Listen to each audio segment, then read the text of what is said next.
Scorpio Sun, Aquarius Moons. This is your 2019 Sun Moon reading. Keep in mind, if it resonates, consider personal reading. My rates, my info, and my email are below. Just send me an email. We can easily set that up.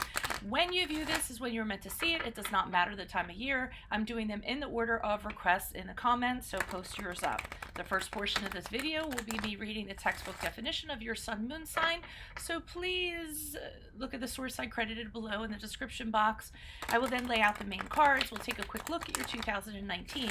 The second portion of this reading will be the link below to the Vimeo reading, where I will have a deeper interpretation of the cards in addition to clarifiers, resulting in anywhere from a 5 to a 10-minute plus video, depending. I'll be dividing the year up into 4 different quadrants. And then finally, other things to mention, I'm on Instant Go if you need a quick answer to a question at a reasonable price. I'm uploading weeklies to Facebook and Instagram, so like, follow, message me on there. Check out my playlist for my 2018 Sun Moon readings, see if they rang true for you. And then finally, I will be working on my compatibility readings in my playlist this year and next year.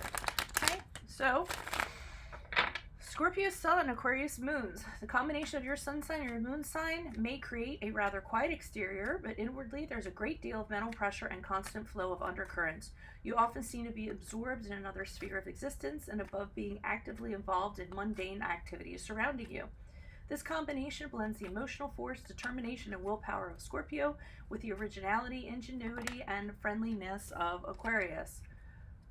You have a human nature and ability to sense the motives of others, give you a very good knack for handling people, but you can be a tough boss, for once you lose respect for someone's ability to think and reason, you have little use for them in any way. Never showing this outwardly, you can always be polite and civil, while feeling nothing but scorn and disgust. You don't believe in discriminating against anyone, so you hide the intolerance you cannot help but feel. You have a need for adulation, but unless you feel that you deserve it, you resent people that flatter and compliment you. You have the ability to influence people, and as you progress up the ladder, you're apt to become surrounded by yes men for whom you can hold no respect. Shallowness or superficiality completely throw you off. You have a profound mind that is broad and tolerant, at least in theory, and quite creative. Pride is strongly marked in your nature, and you set great store by intellectual and artistic accomplishment. There is a depth to your nature and your emotions that few can understand. You're outstanding at observation, at analysis, and imagining and creating. Okay, so let's see what you have in store for 2019. Holy Spirit, angels, divine guides, universe, can you please provide your truth, your wisdom, your clarity for Scorpio Sun, Aquarius Moons for 2019? What energies do you see for Scorpio Sun, Aquarius Moons for 2019, please? Okay, what do you see for Scorpio Sun, Aquarius Moons, January, February, March? Oh, I feel so slippy with the cards today. January, February, March, we have the Page of Cups in the upright. What do you see for April, May, June? Scorpio Sun, Aquarius Moons, April, May, June, what do you see? Okay, we have the King of Cups in the upright. What do you see for July, August, September? We have the Five of Pentacles in reverse. And what do you see for October, November, December? Or Scorpio Sun, Aquarius Moons. The Queen of Swords in the upright. Okay, so January, February, March, we had the Page of Cups. This could be a lot of things, okay? This could be news coming in. It's usually like positive news that comes in that appeals to your emotions, something that I always say that fills your cup whenever it's the cups. It could be a new love, it could be a crush, somebody could be bearing gifts. Sometimes it has to do with the birth of a child, the birth of a creative idea. Others of you could be receiving an apology. In general, the Page of Cups is just about enjoying life, feeling creative, doing what fills your cup. That's what I always kind of say. It appeals to your emotions. So in the work sector, some of you could be doing work that really appeals to you, that you enjoy doing. It could be volunteer work or helping people out. And like I said, there's also either a favorable offer or positive news coming in for you during this period of time. We move into the April, May, June. We have the King of Cups in the upright.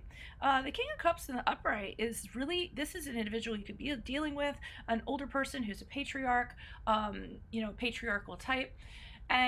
Or this could be you very much in control of your emotions and very mature in regards to your emotions and being empathetic.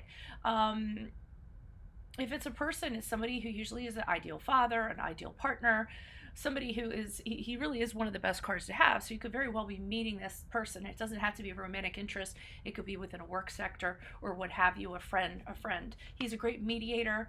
The only other thing that I'm going to say about this card for April, May, June, try to be a little bit more responsible with finances. And guys, so try to be a little more responsible with finances, especially since April is tax time in the United States, so that might have something to do with that. We move on to the Five of Pentacles in reverse for July, August, September. This is about coming out of a struggle, okay? So you were in a situation before. It was a very difficult time. It could have been a financial or emotional hardship or difficult time, and this is actually coming out of that. As a result, too, you have a lot of reflection, okay? So you're reflecting on the situation and why did it happen, and you also might be considering your values, your personal values, and things that kind of contributed to that, or the dissolution of that, or what have you. This is also about some of you not getting what's owed to you from somebody. It's usually a partner or an ex-partner of some sort, and they're not giving you what is due, okay? Whether it's an apology, whether it's money, what have you, okay? So I wouldn't wait up for that in July, August, September, okay? Now, the Queen of Swords is for October, November, December. So this is good because the Queen of Swords is very much about she doesn't kind of let anyone get in her way. She doesn't let anyone sway her opinion. She's very good at taking people out of the picture and seeing the big picture, okay?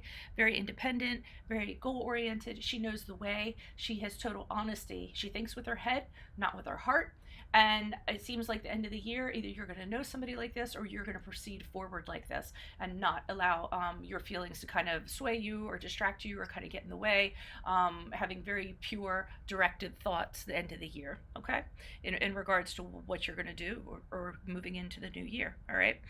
Some of you, the Queen of Swords also can be about seeking legal counsel, a female seeking legal counsel or advice.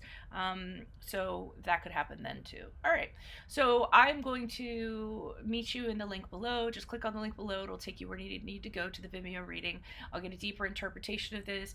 We'll clear these up with clarifiers. If this resonated with you, obviously consider a personal reading. My email's below. Just send me an email and we can work that out. Otherwise, best of luck to you guys in 2019. Adios from Veronica Garnett. Bye.